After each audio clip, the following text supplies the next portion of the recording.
주일 설교하겠습니다. 오랜만에 뵙습니다. 오늘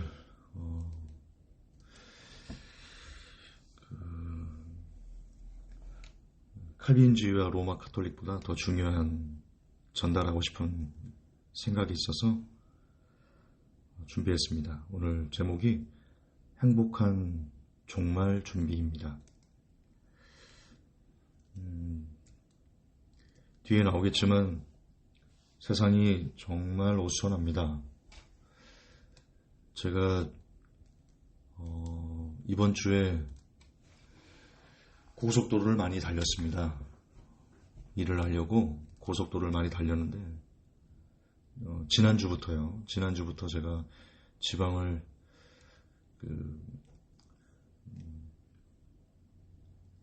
너무 부산 같은 데는 KTX나 SRT로 가지만 원주나 춘천 요 정도는 제가 차로 다니거든요. 그리고 전주도 KTX가 마땅치 않아가지고 차로 갔다 왔는데 와 깜짝 놀랐습니다. 여러분 깜짝 놀랐습니다. 제가 고속도로에서요 쫓겨났습니다. 배가 고파가지고 밥을 먹으러 갔는데요. 백신을 맞지 않은 사람은 들어올 수 없다고 나가라고 쫓겨났습니다. 그게 지난주였고요. 그리고 지난주 때는 쫓겨나진 않았어요. 지난주 때는 계도기간이라고 일주일 정도 계도기간을 주고 이제 백신을 맞으라고 권하는 건데 이번 주는 쫓겨났습니다. 음식점에서 쫓겨났고요. 아시듯 백신 맞은 사람의 죽은 사람이 벌써 1,300명이 넘었고 그리고 백신 부작용으로 일상생활이 불편한 사람들이 10,000명이 넘어간 보통 이런 식의 부작용이 있으면 중지해야 하는 게 그동안의 관례였거든요. 근데 이 백신은 부작용이 나오든 사람이 죽어나가든 무조건 맞춥니다. 그리고 그걸 맞지 않으면 또 무서운 것은 밥도 못 먹게 하고 커피도 못 마시게 하고 사우나도 못 가게 하고 헬스장도 못 가게 하고 그러니까 통상 일반인들이 누리는 여러 가지 혜택들 그냥 소소한 인생의 즐거움들 그런 것들을 송두리째 앗아가는 아주 무서운 규제가 되고 있습니다. 제가 여러 번 설교했듯이 여러분 백신이 짐승의 표는 아닙니다. 저는 그렇게 봅니다. 백신이 짐승의 표는 아니겠지만 앞으로 짐승의 표가 나오면 어떻게 할 것인지를 하나님께서 예비적으로 시범적으로 알려주신 것 같아요. 깨있는 사람들에게는 야 너희들 짐승의 표가 앞으로 나오면 이렇게 될 거야. 이렇게 일상생활을 못하고 먹을 수도 없고 활동도 못하고 철저히 고립될 거야. 그러니까 너희들 지금 잘 믿어야 돼. 마지막 기회야.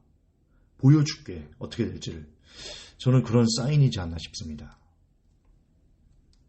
짐승의 표는 몸에 받은 것으로 그걸로 매매를 하게 되는 그때가 짐승의 표의 결정적인 증거거든요. 우리가 사실 백신을 맞은 걸로 몸에 심어서 그걸로 결제하지는 않지 않습니까? 그렇기 때문에 백신이 짐승의 표다라고 말하는 것은 조금 너무 나아간 생각인 것 같습니다. 제가 볼 때는 그렇습니다. 그러나 백신은 짐승의 표가 보여줄 수 있는 거의 모든 것들을 직접적으로 보여주는 표적이다. 삶이 안 됩니다. 사업 안 됩니다. 직장에서 백신 안 맞으면 잘리는 거 아시죠? 승진 안 되는 거 아시죠? 취업 안 되는 거 아시죠? 이게 몸에 들어와서 그걸로 매매하는 것만 없을 뿐이지 백신은 짐승의 표와 너무나 흡사한 정말 성경대로 이 표를 받지 않은 자는 매매를 못하게 하는 매매가 그거잖아요. 사람의 일상생활이잖아요.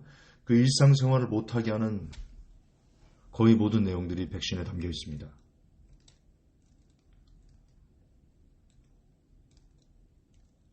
저는 JK 회원들과 우리 성도님들에게 빚이 있는 사람입니다. 저는 그 빚을 갚기 위해서는 사업을 해야 됩니다. 저는 고속도로를 다녀야 되고 커피숍에서 미팅을 해야 되고 저는 백신을 맞아야 됩니다. 아니면 빚을 해결할 수 있는 방법이 없습니다. 제가 백신을 맞아야 되니까 백신이 짐승의 표가 아니다 라고 주장하는 게 아닙니다.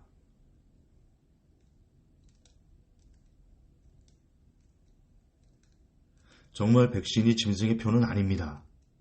직접적인 증거는 아닙니다. 그러나 거듭 반복하지만 정말 짐승의 표가 나오면 이럴 것이다 라는 것을 보여준다.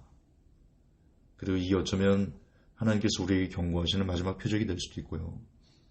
여기서 온 나라가 회개하면 하나님께서 뜻을 돌이켜서 그 시간을 더 연장해 줄 수 있을 터인데 이걸 바라보지 못하고 우리가 계속 악으로 치다르면 하나님께서 결국 심판의 나팔을 불 수도 있을 것이다. 그런 일촉즉발의 상황이 우리가 놓여져 있는 것 같다. 그래서 오늘 설교를 준비하였습니다. 행복한 종말 준비인데요. 사실 행복한 종말 준비가 어디 있겠습니까? 두렵고 떨리는 거죠. 그래서 제목 보시면 행복한 가로치고 물음표를 해놨습니다. 오늘 본문부터 보겠습니다. 마가복음 9장입니다. 1절부터 6절까지 보겠습니다. 또 저에게 이르시되 내가 진실로 너에게 이르노니 여기 섰는 사람 중에 죽기 전에 하나님의 나라가 권능으로 임하는 것을 볼 자들도 있느니라 하시니라. 엿새 후에 예수께서 베드로와 야고보와 요한을 데리시고 따로 높은 산에 올라가셨더니 저희 앞에서 변형되사 그 옷이 광채가 나며 세상에서 빨래하는 자가 그렇게 희게할 수 없을 만큼 심히 휘어졌더라. 이에 엘리야가 모세와 함께 저에게 나타나 예수로 더불어 말씀하거늘 베드로가 예수께 고하되 라삐여 우리가 여기 있는 것이 좋사오니 우리가 초막 셋을 짓되 하나는 주를 위하여 하나는 모세를 위하여 하나는 엘리야를 위하여 하사이다 하니 이는 저희가 심히 무수함으로 저가 무슨 말을 하는지 알지 못함이더라. 아멘. 제가 서두에서 이 오프닝을 할 때 말씀드렸듯이 여러분 백신 맞지 않으면 고속도로 휴게소 출입 못합니다. 그냥 화장실만 간단하게 왔다 갔다 할 수 있습니다. 음식 못 먹습니다. 커피 못 마십니다. 미팅 못합니다. 온 나라가 다 그렇습니다. 우리나라만 그런 게 아니라 전 세계가 거의 동일합니다. 인류 이래 단 한 번도 전 세계가 동일하게 백성들을, 국민들을 억압하는, 자유를 말살하는 그런 정책을 편 예는 없습니다. 최초입니다. 세계 최초입니다. 전 세계가 동일하게 이렇게 모든 국민들을 억압한 예는 전 세계 최초입니다. 그러므로 이거는 되게 심각한, 너무나 끔찍한 그런 사안입니다. 저는 백신이 짐승의 표가 보여줄 수 있는 모든 것들을 보여주고 있다고 믿습니다. 그러나 거듭 반복하지만 저는 빚이 있습니다. 빚을 갚아야 됩니다.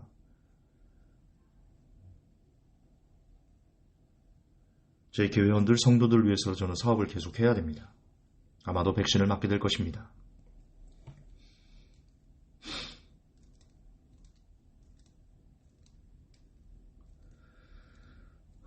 계속 반복하지만 백신이 짐승의 표는 아닙니다. 그러나 백신은 향후 짐승의 표가 어떻게 온 인류를 통제할 것인지를 보여주는 바로미터인 것은 사실입니다. 백신 그 다음은 짐승의 표가 될 것입니다. 우리가 온 나라가 회개하지 않으면, 온 교회가 회개하지 않으면, 온 백성이 회개하지 않으면 하나님은 그대로 심판의 나팔을 불게 될 것입니다. 그때가 정령 다가오고 있는 것은 사실인 것 같습니다. 그러나 그럼에도 불구하고 우리는 오늘을 살아내야 합니다. 오늘 본문을 왜 보여드리냐면요, 예수님께서 변화된 모습을 제자들이 보았습니다. 이걸 변화산 사건이라고 하는데요. 그래서 제자들은 너무 무섭기도 하고 신비롭기도 하고 황홀하기도 하고 그래서 얘기합니다. 여기 초막 셋을 지어서 하나는 모세, 하나는 엘리, 하나님은 주를 위해 집시다. 초막을 짓는다는 것은 거기서 내려가지 말고 살자는 뜻이죠. 어떤 신비한 사건을 보고 이게 좋으니까 혹은 뭐 두려우니까 이제 그만 내려갑시다. 그만 삽시다. 여기에 안주합시다. 그런 의미입니다. 그런데 예수님께서는요, 그 제자들의 말을 수용하지 않았습니다. 예수님은 그냥 내려가셨습니다. 그리고 어제와 똑같이 평소처럼 복음을 전하면서 평생을 사셨습니다. 여기서 우리가 알 수 있는 것은 두렵거나 신비하거나 어떤 특정한 사건이 있다고 해서 한 곳에 머물러 있고 거기서 삶을 살아내지 않고 일반적인 일생의 삶을 살아내지 않고 그냥 거기에 머물러 있는 것은 주의 뜻이 아니다. 하나님의 뜻이 아니다. 라는 것을 알 수 있습니다. 더불어서 우리는 늘 어떤 사건이 있든 내일 종말이 온다 할지라도 내일 주님께서 오신다 할지라도 하나님의 뜻은 오늘 하루 우리에게 주어진 인생을 최선을 다해서 살아내는 것, 그것이 하나님의 뜻이다. 저는 그리 믿습니다. 그게 오늘 변화산 사건이 저와 여러분에게 주는 교훈이라고 생각합니다. 우리는 세상 끝이 내일 온다 할지라도 그것을 설령 우리가 안다 할지라도 오늘 우리의 가족을 위해서, 우리의 지인들을 위해서, 우리의 사람들을 위해서 혹은 여러분들이 책임져야 하는 일들을 위해서 최선을 다해 살아내야 됩니다. 내일 지구가 멸망한다는 것을 안다고 할지라도 오늘 우리는 한 그루의 사과나무를 심어야만 합니다. 반드시 그래야 됩니다. 종말이 오니까 다 버리자, 세상 등지자, 그런 분들이 종종 있습니다. 산으로 들어갈까? 어떤 공동체를 만들어서 숨을까? 피난처를 찾을까? 성경적이지 않습니다. 성경은 오늘 하루 그 자리, 그 장소, 거기서 최선을 다해 살아가라.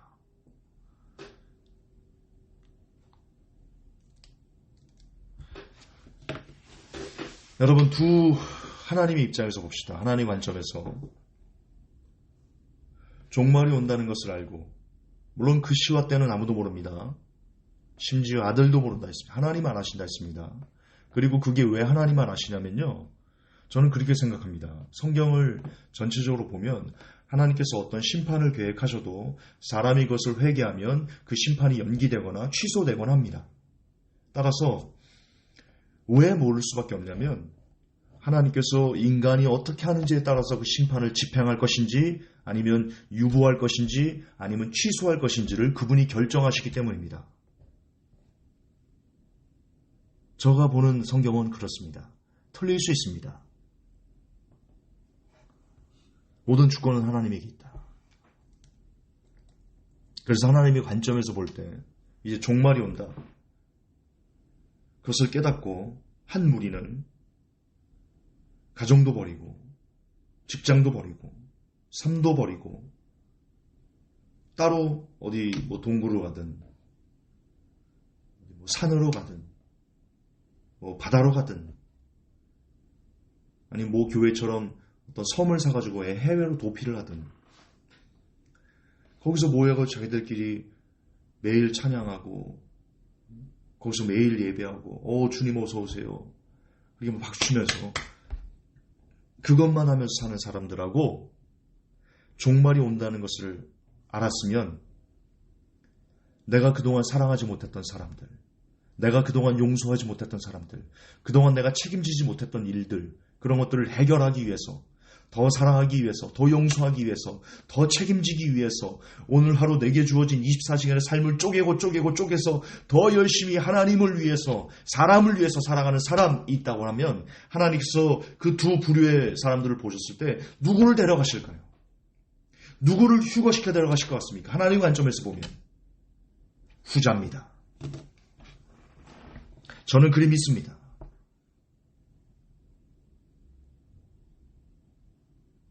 하나님은 삶을 도피하는 사람을 좋아하지 않습니다. 하나님은 인생을 등한시하는 사람을 좋아하지 않습니다. 여러분, 말라기에 보면 11조를 도적질하죠. 하나님께서 너희들이 내 것을 도적질했다고 그러죠. 여러분, 11조의 의미는요, 내게 주어진 모든 것이 하나님의 것입니다 라는 겁니다. 여기에는 물질만 포함되는 것이 아닙니다. 시간의 11조도 포함되어야 됩니다. 하나님께서 주신 24시간의 시간 동안에 거기에 10분의 1, 2시간 40분은 하나님 겁니다. 하나님께 드려야 됩니다. 시간의 11조를 드려야 됩니다. 왜? 시간도 하나님 거니까요. 그렇기 때문에 하나님께서 이 땅에서 우리가 무엇을 하기를 원하시는지 그것을 애쓰는 게 시간의 11조를 하나님께 올려드리는 거라고 저는 믿는데, 적어도 그 시간이 멀리 도망가서 사람들과 담쌓고 세상을 등지고 하나님께 예배만 하고 박수만 치고 저들은 죽든지 말든지 그들이 복음을 전하는 일도 없고 그냥 나 혼자 혹은 내 가족만 잘 살면 내 가족만 죽어대면 그냥 땡 이런 목적으로 세상을 등지는 거잖아요. 그럼 어떻게 하라고요? 저 모르는 저 수많은 사람들은 당신만 알고 끝내면 되는 거예요? 에스겔서에 뭐라고 되어 있습니까? 어떤 위급한 일이 오는 것을 보고 그걸 먼저 한 사람이 그 파수꾼이 그걸 보고 그 경고의 나팔을 불지 않으면 그 핏값 누구에게 찾는다 했습니까? 예, 당신에게 찾는다 했습니다. 근데 세상을 등진다는 것은 심판이 오는구나. 등지자. 도망가자. 그거는 파수꾼이 제 역할을 하지 않고 그냥 죽든 말든 그냥 내버려두고 나만 생각하는 이기주의의 극치입니다. 그런 사람 하나님이 기뻐하시겠습니까? 그런 사람을 하나님이 예뻐하시겠습니까? 사랑하시겠습니까? 이 시간 종말이 오니까 백신 때문에 짐승의 표 때문에 도망가야지 살아야지 먼저 죽습니다. 살고자 하면 죽고 죽고자 하면 삽니다.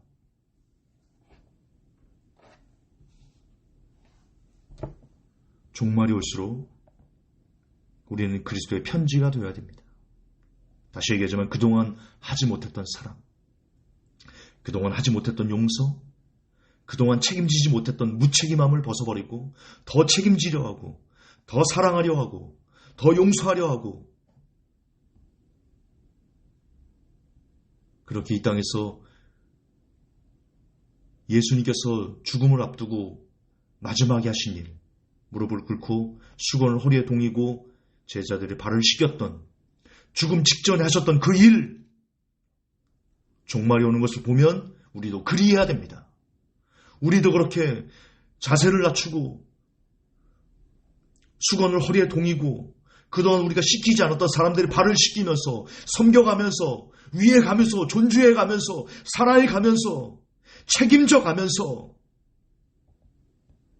그렇게 최선을 다해서 오늘 하루를 살아내야 됩니다. 저는 오늘 하루를 이렇게 살 것입니다. 백신으로 짐승의 표가 눈앞에 도래한 이때, 하나님의 종말의 시간이 타임테이블이 점점점 가까워지고 있는 때 저는 이런 삶을 선택할 것입니다.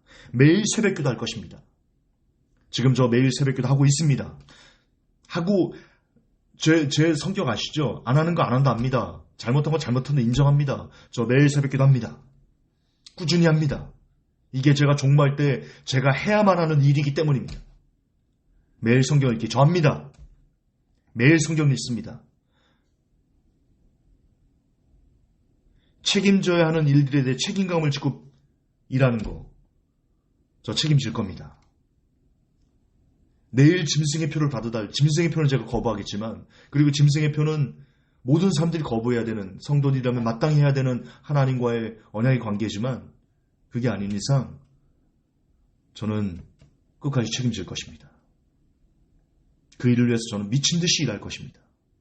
저는 오늘 만나는 모든 사람들을 사랑하고 존중할 것입니다.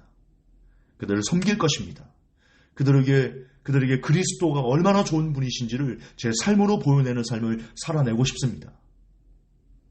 저는 그렇게 오늘 하루하루 내게 주어진 삶을 최선을 다해 하나님 사랑과 이웃 사랑을 실천하며 사는 것이야말로 가장 행복한 종말 준비라고 믿습니다.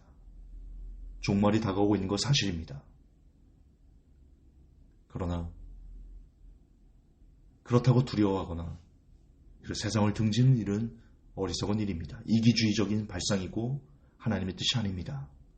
종말이 다가옴을 볼수록 더 우리는 그리스도의 편지가 되어서 다른 사람들이 하나님이 얼마나 좋은 분이신지, 성경이 얼마나 귀한 책인지, 그리스도가 우리의 구세주라는 것을 우리의 입으로, 말로, 행동으로, 글로 전하며 책임지는 모습에 그런 모습이 보입니다. 매일 기도하는 모습에 그런 모습을 나타낼 수 있습니다. 매일 성경을 읽는 모습에 그 향기가 풍겨지게 될 수 있습니다.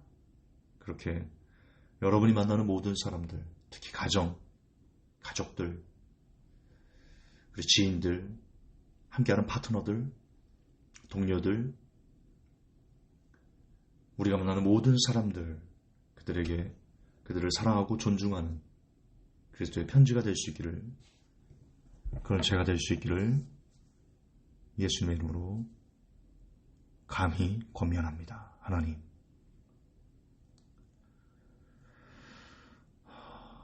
우리에게 백신을 통해서 향후 짐승의 세상이 어떻게 도래되는지, 어떻게 우리를 옥죄는지 그 무서운 세상을 표적으로 보여주심에 감사드립니다. 여기서 우리가 위축되거나 물러나거나 두려워하지 아니하게 하시고, 그럴수록 더 오늘 하루 우리에게 주신 그 삶들을 소중히 여기고 최선을 다해서 하나님, 그리고 하나님이 그토록 사랑하셨던 사람들을 사랑하며 존중하는, 섬기며 사는 그런 그리스도의 편지가 될 수 있는 제가, 그리고 이 메시지를 듣는 모든 사람들이 되게 하여 주옵소서. 걸어가신 우리 주 예수님 이름 받들어 기도합니다. 아멘.